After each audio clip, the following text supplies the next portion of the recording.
Hello friends, welcome back to the many video guys and my YouTube channel guys. Today friend we are going to talk about guys how can we off flight mode setting in our Samsung phone device. Friends, you want to off guys your Samsung phone flight mode setting. So how can you off and how can you remove guys your Samsung phone guys this flight mode icon on your screen guys. Today friends I will show you, I will tell you guys.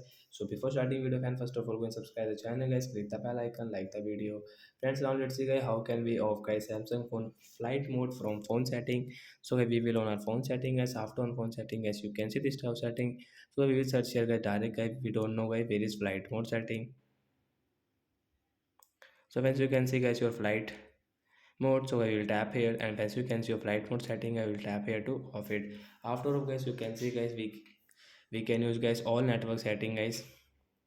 So like that guys we can off guys Samsung phone flight mode setting. So bye guys, I hope friends you understood how to off guys flight mode in our Samsung phone device. So bye guys.